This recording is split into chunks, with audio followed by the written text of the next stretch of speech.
My name is Marc Peterschmitt. I'm a Managing Director at the European Bank for Reconstruction and Development, and I think it's my privilege to do opening remarks in this panel on unemployment and skills and inclusion more broadly. Let me first of all tell you a little bit about who we are.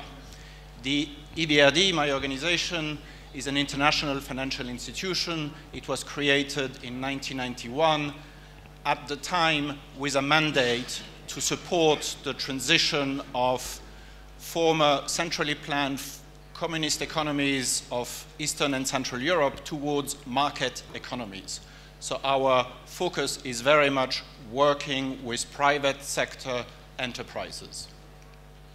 Over time, our mandate has broadened. New countries were added: Turkey, Mediterranean, southern Mediterranean countries, as well as, on a temporary basis, Greece and Cyprus. Why?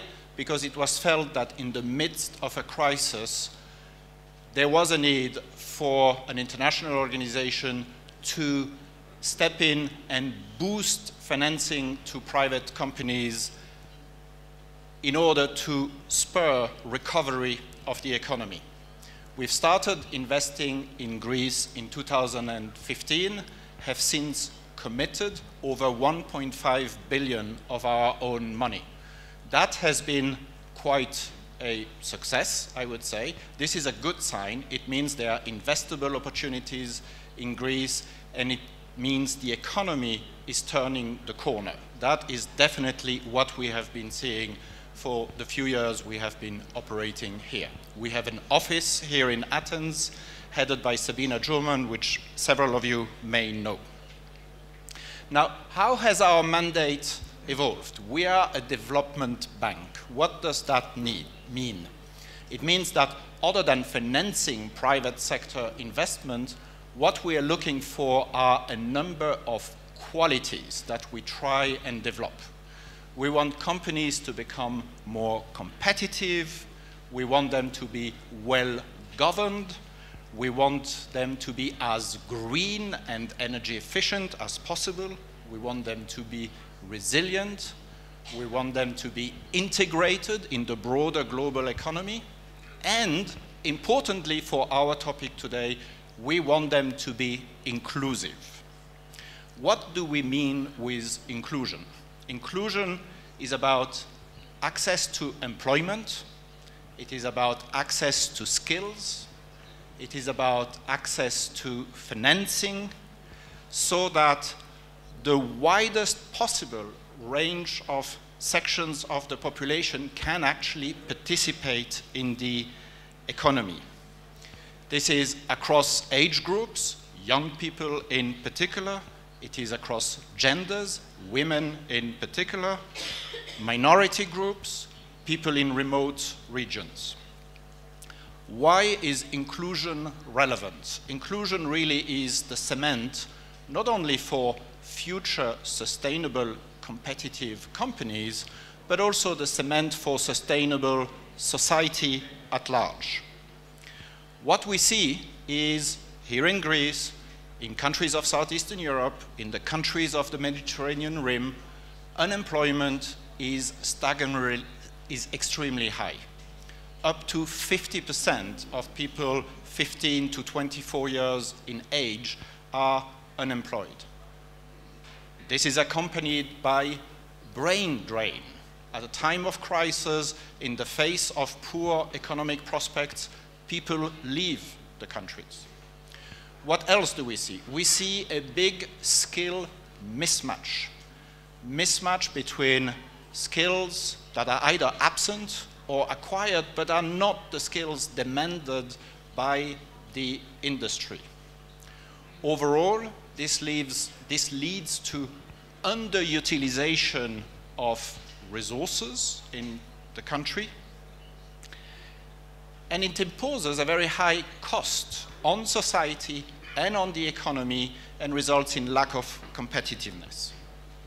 So what can an organization like the EBRD do? Our approach is one that is private sector driven, because that's our mandate. This is who our clients are. Step number one, we support companies to invest. Invest for growth means create new employment opportunities. That is our core mandate. For that, you need an economy that is supportive, an economy that offers growth opportunities. We feel this is more and more the case here in Greece.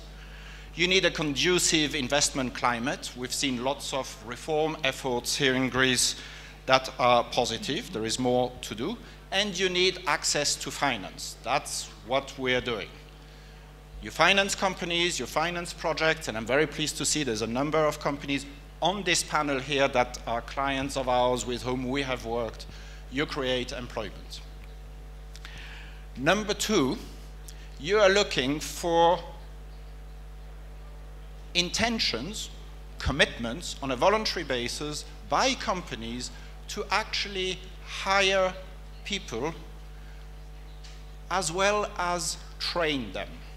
There might be intentions to hire younger people on site wherever production capacity is being constructed and offer in-house training.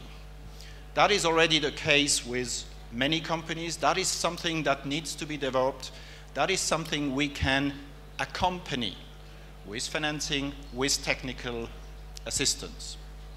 Let me say that you can also do that if you are the public sector and you are procuring works, services for infrastructure, for example.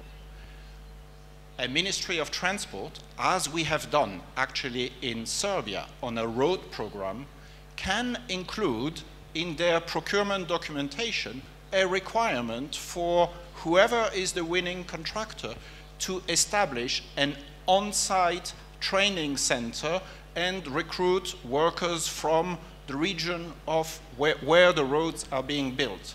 As I said, we've engaged with this in Serbia on a 1,200 kilometer road rehabilitation program, and it's been a very successful approach.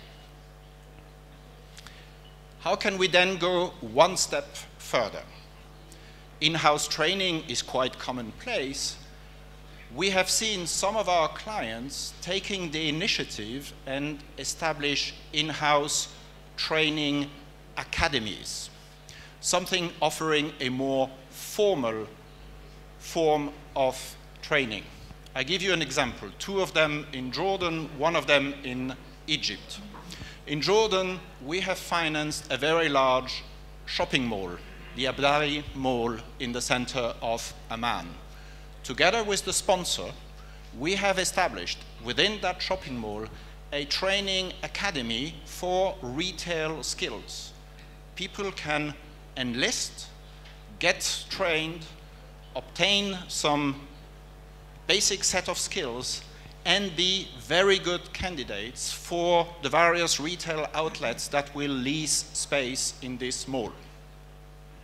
Same country, Jordan, in the south, Aqaba, we have financed with the municipality an urban regeneration program. This involves tourism, it involves shopping areas and some basic infrastructure.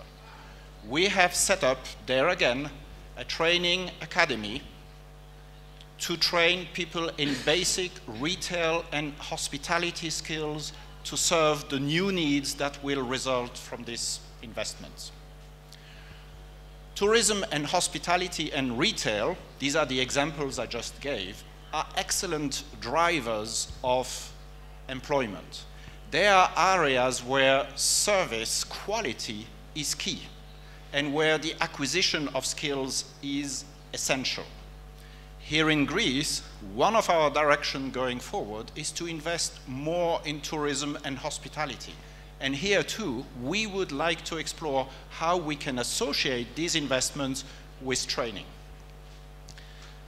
Let me give you a third example in Egypt, and this is in the industrial sector. We're working there with a big company called Al-Siwidi, who is an electrical cable manufacturer. as well as an energy company.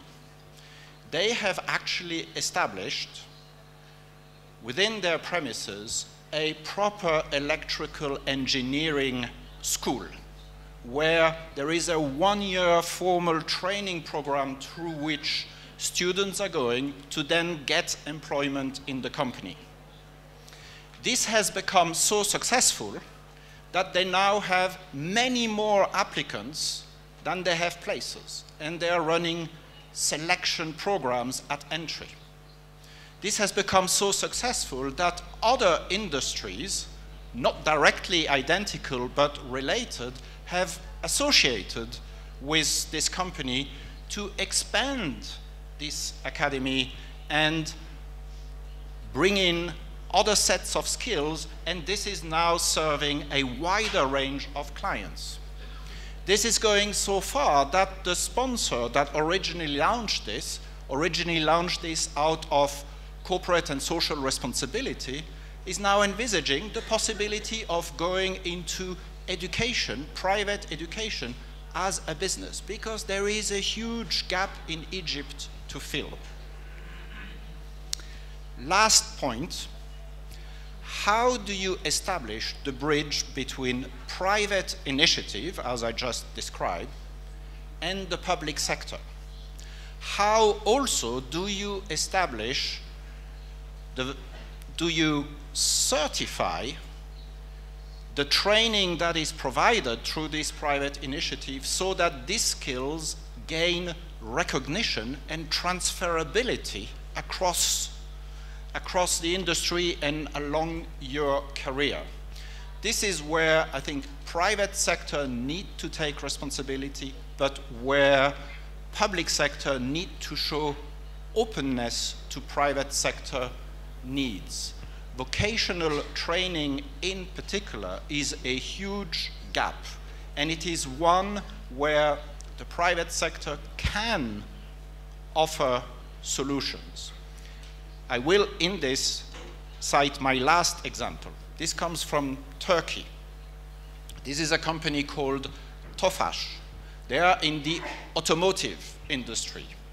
They have worked hand in hand with the Ministry of National Education in Turkey to develop a vocational training program around a set of skills, with Turkish schools offering the on-the-job training within the company that is now going to be recognized and certified as part of the sort of national curriculum that is offered. But that only materialized because private company decided to engage, because this is what was needed for their long-term sustainable future, for them to become competitive.